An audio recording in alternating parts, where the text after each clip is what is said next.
కొత్త ఏడాదిలో సినీ పరిశ్రమ ఏపీకి తరలివస్తుందని సినీ నిర్మాత కంచర్ల అచ్యుతరావు ఆశాభావం వ్యక్తం చేశారు. నిర్మాణ దశలో ఉన్న సినిమాలను సాంకేతిక పరంగా పూర్తి చేయాలంటే తెలంగాణ రాష్ట్రంపై ఆధారపడి వస్తోందని, ఏపీకి సినీ పరిశ్రమ తరలివస్తే నిర్మాతలకు ఆర్థిక భారాలు తగ్గుతుందని అన్నారు. ఇప్పటికే ఈ అంశాన్ని కేంద్ర ప్రభుత్వ దృష్టికి తీసుకెళ్లడం జరిగిందని చెప్పారు. త్వరలోనే కంచర్ల మూవీ విడుదల చేసేందుకు ప్లాన్ చేస్తున్నామని తెలిపారు. కంచర్ల మూవీ చరిత్రను సృష్టించబోతోందని, కొన్ని బయోపిక్లు కూడా సిద్ధం చేస్తున్నామని వివరించారు. SSLS క్రియేషన్స్ బ్యానర్ మీద ఆల్రెడీ మనం 8 సినిమాలు ఎట్ ఎ టైం నిర్మించడం జరుగుతుంది. ఇందులో ఆల్రెడీ ఒక సినిమా లాస్ట్ ఇయర్ మనం ఉపేంద్ర గడ్ అడ్డ రిలీజ్ చేయడం జరిగింది. మరి ఆ సినిమా కూడా మంచి నేము వచ్చింది, మనకి క్రియేషన్స్కి వచ్చింది. అలాగే హీరో ఉపేంద్రబాబు యాక్టింగ్ కూడా మంచి మార్క్సే వచ్చాయి. మరి ఇప్పుడు మనం రేపు డిసెంబర్ 15వ తేదీన కంచర్ల సినిమా, అది యాక్చువల్గా చాలా ప్రెస్టీజియస్ పిక్చరు, లో బడ్జెట్తో అవుతుందని పిక్చర్ స్టార్ట్ చేసాం. ఒక 8 crores మనం అవుతుందని స్టార్ట్ చేసాం ఆ రోజు. అది లాస్ట్కి 35 crores వరకు ఆ పిక్చర్ వెళ్ళడం జరిగింది. మరి ఇప్పటికే హిట్ టాక్ వచ్చింది. అది ప్రసాద్ ల్యాబ్స్లో పోస్ట్ ప్రొడక్షన్ అవుతుంది ప్రజెంట్. మరి అది రేపు డిసెంబర్ 15 తర్వాత ఆ సినిమా రిలీజ్కి మనం రెడీ చేస్తున్నాము. ఏదైనా పెద్ద సినిమాస్ ఉన్నాయి, మన పుష్ప 2 కూడా ఉంది. అది అయిన తర్వాత మన సినిమాని రిలీజ్ చేయాలన్న ఒక ఆలోచనతో మనం ఉన్నాము. దీని తర్వాత ఎవ్రీ మంత్ ఒక సినిమా, అంటే మిగతా 7 సినిమాలు కూడా 70 to 80% అయిపోయాయి. సాంగ్స్, ఫైట్స్ బ్యాలెన్స్ ఉన్నాయి. అవి కూడా ఫిబ్రవరితో మొత్తం టోటల్గా క్లోజ్ చేసేస్తున్నాం. ఆ షూటింగ్స్ కూడా అవి అయిపోయిన తర్వాత మొన్న నేను ఫిల్మ్ ఫెడరేషన్ చైర్మన్గా నేను ఎలక్ట్ అయిన తర్వాత ఫెడరేషన్ నుంచి ఒక సినిమా తీసి, ఆ సినిమా ద్వారా కార్మికులందరికీ కూడా కొన్ని, అంటే ఆల్రెడీ ఈరోజు కార్మికులు చాలా దీనావస్థ పరిస్థితిలో ఉన్నారు. ఎందుకంటే సినిమా ఇండస్ట్రీ అంటే మన ఆంధ్రప్రదేశ్ విడిపోయి నేటికి 11 సంవత్సరాలు అవుతున్నా సినిమా ఇండస్ట్రీ అనేది ఇప్పటివరకు ఇంకా ఎక్కడ కూడా విడిపోలేదు. ఏది కావాలనుకున్నా తెలంగాణకి వెళ్ళాల్సిన పరిస్థితి ఏర్పడింది. ఇక తెలంగాణకి వెళ్ళిన తర్వాత ఏమవుతుందంటే రిజిస్ట్రేషన్ దగ్గర నుంచి ఈ ఆర్టిస్టుల దగ్గర నుంచి మొత్తం A to Z, అంటే స్టూడియోస్ అన్నీ కూడా హైదరాబాద్లోనే ఉన్నాయి.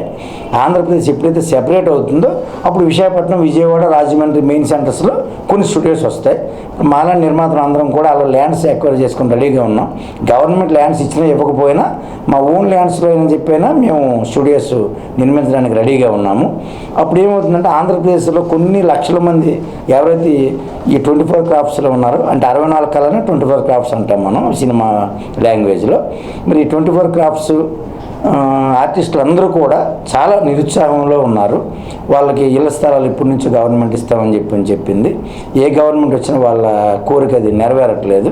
మరి సినిమా ఇండస్ట్రీ మన రాష్ట్రానికి వచ్చిన తర్వాత మాత్రమే ఈ రాష్ట్రం ఇవ్వగలుగుతుంది. మన తెలంగాణలో ఉంటే తెలంగాణ ప్రభుత్వం తెలంగాణ వాళ్ళకి ఇచ్చుకుంది, మొన్న ఆంధ్రప్రదేశ్ తాలూకా కార్డు ఎవరు ఉందో వాళ్ళకి ఇవ్వలేదు.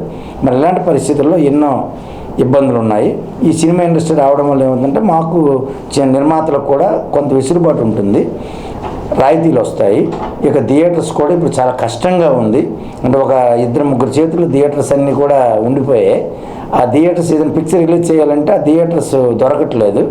ఆంధ్రప్రదేశ్లో ఉండి కోట్లు ఖర్చు పెట్టి ఇక్కడ మన సినిమాలు తీసుకుని మన ఆర్టిస్టులంతా మనం సపోర్ట్ చేసి అన్నీ చేస్తున్నా కానీ మన ఆంధ్రాలో ఉన్న థియేటర్స్ కూడా మన చేతిలో లేకుండా తెలంగాణ వాళ్ళ చేతిలోనే ఉండడం జరిగింది. మరి ఇవన్నీ కూడా చాలా ప్రాబ్లమ్స్ ఉన్నాయి. మరి అవన్నీ చూసుకొని మేము ఫైట్ చేస్తున్నాము. మరి కార్మికులందరూ కూడా ఒక తాటి మీదకి వచ్చారు.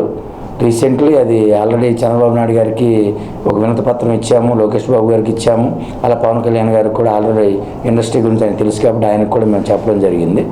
మరి ఏది ఏమైనా కానీ SSLS క్రియేషన్స్ ద్వారా మంచి సినిమాలు తీసి కార్మికులు, కొన్ని లక్షల మంది కార్మికులకి మేము సేవ చేయాలని ఒక నిర్ణయంతో మేము మంచిగా సినిమాలను ప్లాన్ చేసుకున్నాం. మా బ్యానర్ మీద కంటిన్యూటీ పిక్చర్స్ అనేది రావడం అనేది జరుగుతుంది.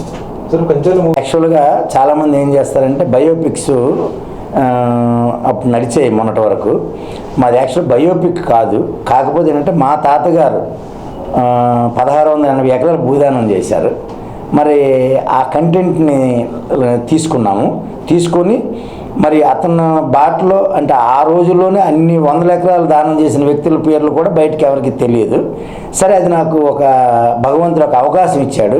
అంటే నా ఇంట్లో నాకు హీరోని నాకు ఇస్తూ నాకు ఫైనాన్షియల్గా సపోర్ట్ భగవంతుడు ఇచ్చారు కాబట్టి నేను అది మా తాతగారి స్టోరీని నేను తీయడం జరిగింది. కాకపోతే ఏంటంటే పిక్చర్ అంతా అది కాదు, ఒక కంటెంట్ తీసుకున్నాం అందులో నుంచి. అలాగే కొన్ని మ్యాక్సిమం బయోపిక్స్ కొన్ని రెడీ చేస్తున్నాం. ఇప్పుడు ఎర్రనాయుడు గారు ఉన్నారు, ఉత్తరాంధ్రకి ఒక మహానాయకుడు ఆయన. ఎందుకంటే ఈరోజు ఢిల్లీలో ఒక మంచి వాయిస్ వినిపించారంటే ఎర్రనాయుడు గారు ఒక వ్యక్తిని మనం చెప్పాలి. మరి అలాంటి వ్యక్తుల తన బయోపిక్లు ఇవన్నీ కూడా తీయాలి కాబట్టి ఫస్ట్ మా తాతగారి తాలూకా పాయింట్ అనేది బయటికి చెప్పాలని ఒక ఆలోచనతో మేము చేశాము. అయితే ఏంటంటే కంచర్లు అనేది మాకు చాలా పవర్ఫుల్ నేమ్. అది ఆల్ క్యాస్ట్లో కూడా ఈ నేమ్ ఉంది. అది మరి అది మా అదృష్టం. అది అందుకేంటంటే మీరు కంచెర్లు అని కొడితే మీకు వెబ్సైట్లో డిఫరెంట్ ఇన్స్టిట్యూట్స్ అన్నీ వస్తాయి. అన్ని కులాల్లో కూడా ఇంటి పేరు అనేది ఉంది కాబట్టి ఆ పేరు కూడా కొద్ది పవర్ అనేది ఉంటుంది. మరి అలాగే ఈరోజు పోస్ట్ ప్రొడక్షన్లో ఆ సినిమాకి మంచి నేమ్ వచ్చింది. పెద్ద పెద్ద బిగ్ ప్రొడ్యూసర్స్ అందరూ కూడా దాన్ని అడిగారు అవుట్ రేట్కి. ఇవ్వకుండా డైరెక్ట్గా మేమే రిలీజ్ చేసుకున్న ఒక ఆలోచనతో మేమే రిలీజ్ చేస్తున్నాం డైరెక్ట్గా. సో నేను 9 రాష్ట్రాల్లో నా యొక్క 8 సినిమాలు నేను తీస్తున్నాను. అన్ని లొకేషన్స్ నేను వెళ్ళడం జరిగింది. ఒకటి మీకు ఉదాహరణ, ఉపేంద్రగఢ్ అడ్డా సినిమాలో ఒక సాంగ్ తీసాం ఎక్కడ ఊటీలో. ఆ సాంగ్ నాకు 68 లక్షలు ఖర్చు అయింది. కంచెర్లలో అలాంటి సాంగ్నే అరకు వ్యాలీలో ప్లాన్ చేసి తీస్తే ఇక్కడ 50 లక్షలకు అయిపోయింది పాట. అంటే నాకు ఎంత సేవ్ అయ్యాను, నేను దగ్గర ఒక 18 lakhs వరకు సేవ్ అయ్యాను. ప్లస్ ఇంకోటి ఏంటంటే ట్రాన్స్పోర్టేషన్ కానీ టైం కానీ ఇక్కడ మిగులుతుంది. ఒరిజినల్ మీకు చెప్పాలంటే అన్ని రాష్ట్రాల మీద ఆంధ్రప్రదేశ్లో మంచి టూరిజం ప్లేసెస్ ఉన్నాయి, మంచి లొకేషన్స్ ఉన్నాయి. ఇవి ఎవరు కూడా గ్రహించట్లేదు. పాత గవర్నమెంట్ అంటే వాళ్ళు ఒక వేలో వాళ్ళు వెళ్ళారు, సంక్షేమం ఆ యొక్క వేలని వెళ్ళారు, కానీ ఇంకొక వేరే ఆలోచన చేయలేదు.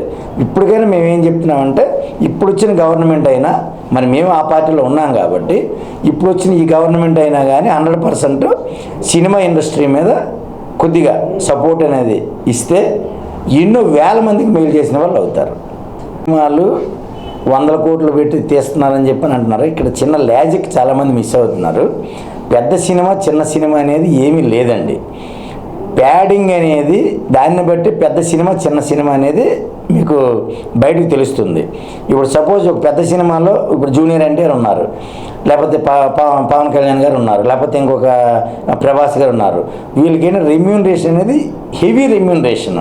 అలాగే అక్కడ వాళ్ళకి తగ్గట్టు హీరోయిన్ తీసుకొస్తారు, ఆమెది హెవీ రెమ్యూనరేషన్. ఆ ప్యాడింగ్ అనేది హై ప్యాడింగ్ అవుతుంది.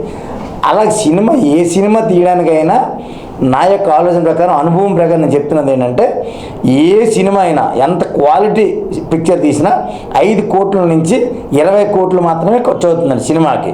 మిగతాదంతా ప్యాడింగ్కే ఆ డబ్బులు అవుతాయండి. అప్పుడు ఏం చేస్తుంది గవర్నమెంట్, ఏం చేస్తుందంటే పెద్ద సినిమా వచ్చిందనుకోండి వాళ్ళు టికెట్ రేట్లు పెంచుతున్నారు. చిన్న సినిమాలకు వచ్చినప్పుడు ఎంత రిక్వెస్ట్ చేసినా రాయితీలు కూడా ఎక్కడ దొరకట్లేదు. ఇప్పుడు ఇండస్ట్రీ సెపరేట్ అయిందనుకోండి రాయితీలు వస్తాయి, డిస్కౌంట్స్ మాకు కూడా వస్తాయి. అలాగే చిన్న సినిమాలకు కూడా థియేటర్స్ దొరికే విధంగా, ఎందుకంటే మినిమం 100 థియేటర్లను రిలీజ్ చేయకపోతే డబ్బులు రావండి. అయితే ఓటీటీ ప్లాట్ఫామ్ వచ్చింది కాబట్టి కొంతవరకు మేము సేవ్ అవుతున్నాం. శాటిలైట్ రైట్స్ కానీ ఓటీటీ ప్లాట్ఫామ్ మీద కానీ కొంత, అలాగే డబ్బింగ్ మిగతా లాంగ్వేజ్లో ఇప్పుడు ఈజీ అయింది కాబట్టి డబ్బింగ్ మీద కొంత డబ్బులు అనేది తెచ్చుకోవడం అనేది జరుగుతుందండి. సో ఫైనల్గా ప్రభుత్వం అండి, సినీ ఇండస్ట్రీ విడిపోవాలంటే రాష్ట్రాలు మాట్లాడుకుంటూ విడిపోవండి.